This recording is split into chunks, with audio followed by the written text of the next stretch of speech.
My name is Gennady Stolyarov II, and you and I are going to disagree.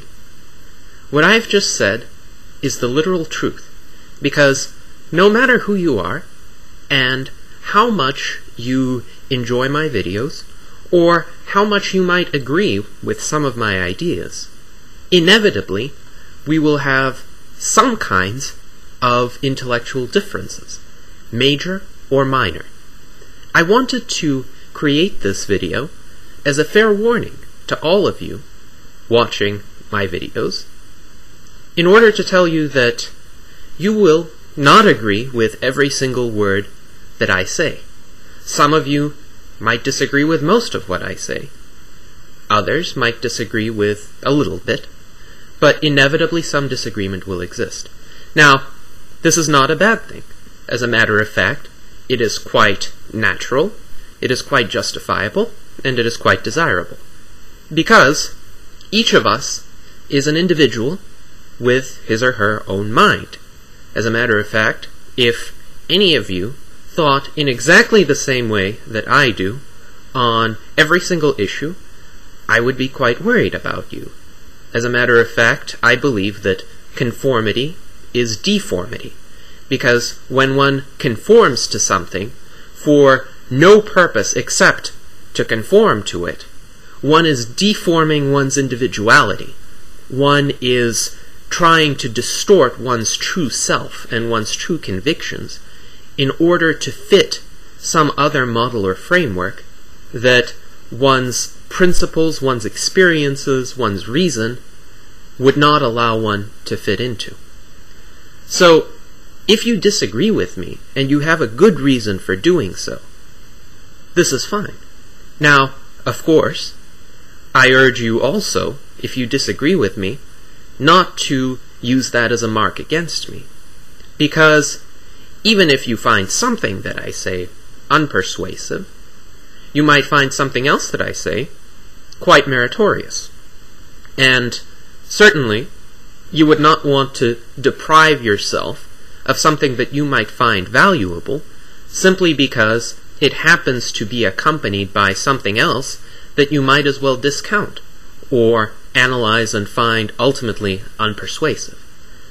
And moreover, I think that you will disagree with me on something because I am by no means a conventional thinker. I do not follow conventional party lines. I am not really a conservative, certainly not in the sense of a 19th century conservative who would have reacted against the Industrial Revolution and technological progress. I am not a modern-day religious conservative. I am in fact an atheist. But I do believe in free enterprise and free markets and individual liberty, so I have many positions that conservatives will find sympathetic. Likewise, I cannot be called a liberal except in the 19th century classical sense, and even there I have some deviations. I do not support the dubious institution of democracy, for instance, as many of the classical liberals did. However, I think I have many ideas that liberals will find sympathetic, such as my opposition to the drug war, or my support of personal privacy protections, my tolerance for certain kinds of behaviors in society, and my willingness to accept those behaviors even if I would personally not engage in them. I think many liberals would find that position quite sympathetic. There are many other views I hold that are quite unconventional. For instance, I am staunchly opposed to abortion. I consider it to be murder. And yet, I support reproductive cloning, and I support the continuation of embryonic stem cell research, though without federal funds attached.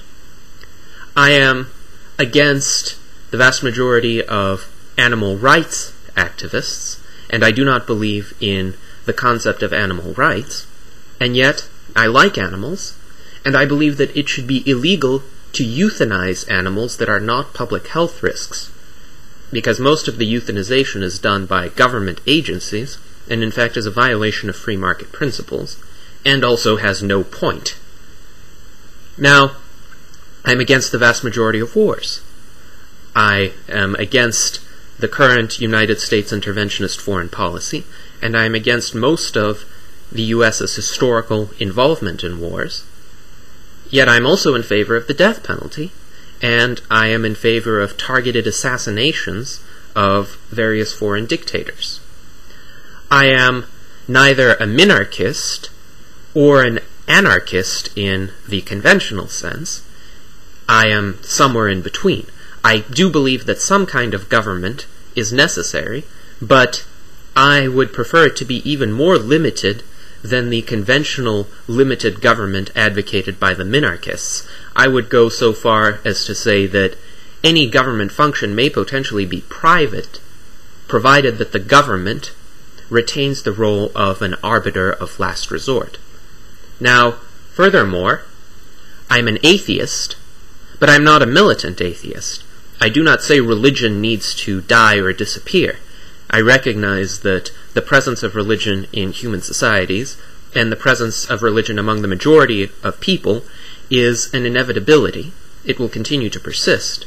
And I believe that instead of trying to eradicate religion, atheists need to find ways to engage in constructive dialogue with the religious and to find certain common values that we can all agree on and promote and recognize one another as good people and people worthy of respect.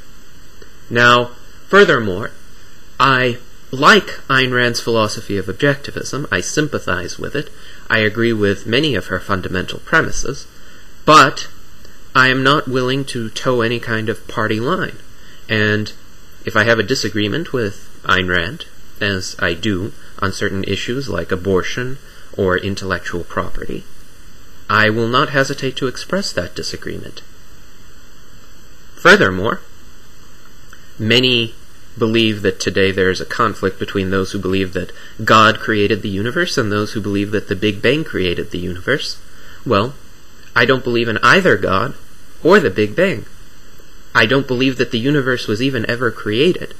I believe that the universe has always existed, because the universe is not a thing that has a temporal origin. Rather, the universe is a simple collective designation that we use to refer to all things that are in existence at any given point in time. And I believe that at no moment in time had there been such a state where no thing existed. So these are just some examples of unconventional views that I hold. I refuse to accept intellectual package deals, as are often being offered by various kinds of individuals, parties, groups, who have less than pure motives at heart. I believe in evaluating each issue on its own individual merits, and making up my own mind, thinking for myself, as any individual possessed of the faculty of reason should have the ability and the desire to do. The way to resolve disagreements, which will inevitably arise, is not through hatred, is not through insults, is not through being offended at the slightest thing somebody says that is different from one's own ideas. It is through civil, tactful argumentation and discussion, through a sincere, honest pursuit of truth, which I would encourage anybody of any affiliation, of any set of beliefs, to pursue. So, now that we've settled that you are going to disagree with me on something, I hope that you enjoy my presentations, and I hope that you find them valuable, and I hope that you do find a lot to agree on as well.